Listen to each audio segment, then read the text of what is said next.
আসসালামু আলাইকুম, সবাই কেমন আছেন? আমার একটা নতুন ব্লগে আপনাদের সবাইকে ওয়েলকাম জানাচ্ছি।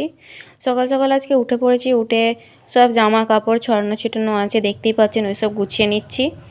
আর শীতকাল মানেই তো এখন কাঁথা, কম্বল, লেপ, বালিশ, এটা ওটা সেটা এক গাদা জিনিসপত্র।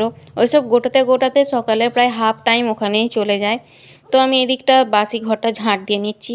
আর সকাল সকালে আজকে একটু খুব তাড়াতাড়ি কাজ করার চেষ্টা করছি, কারণ আজ থেকে আয়াতের পরীক্ষা। আর ওকে আমাকে আজকে নিয়ে যেতে হবে, তো আমাকে সব কাজবাজি করে নিতে হবে। প্রায় অর্ধেকের বেশি কাজ আমাকে করে আবার ফিরে এসে কিছুটা কাজ আমি করব, আমি এটাই চিন্তাভাবনা করে রেখেছি। তো যাই হোক, এখানে বিছানা যা ছিল সব তুলে নিচ্ছি, তুলে নিয়ে সেগুলোকে ঝেড়ে ঝুড়ে আবার ঝাড় দিয়ে রাখছি। আর এক গাদা জামা কাপড় ছড়ানো ছিটানো আছে, ওইসব সকালবেলায় না করে রাখলে না, দিনের বেলায় যদি ভাবি যে করব তো অনেক রয়ে যায়। তো যাই হোক, ওইসব করে নিয়ে আমি গেলাম বাইরে পানি তুলতে। বালতিগুলোয় বোতলগুলোয় যেখানে যা আছে সব পানি ফানি তুলে নিয়েছি। আর মা আমাকে কিছুটা কাজ আগিয়ে দিচ্ছে, আলু কেটে। এদিকে আমি গ্যাসে দুদিকে ভাত আর ডাল চাপিয়ে দিয়েছি। আর আহিল এখানে খেলা করছে।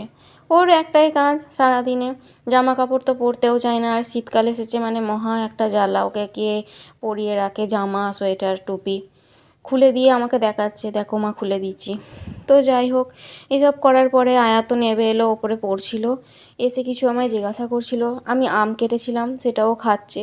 আর আমি ওকে জিজ্ঞাসা করছি, তোমার ভয় লাগছে না? বলছে, না আমার ভয় লাগে না। বাচ্চা ছেলে তো, ওদের কিছু আর অত মনে নেই। তো যাই হোক, এখানে দু ভাই বোনে একটু খেলা করছে, আনন্দ করছে। সব কাজবাজ হয়েও গেছে আমার।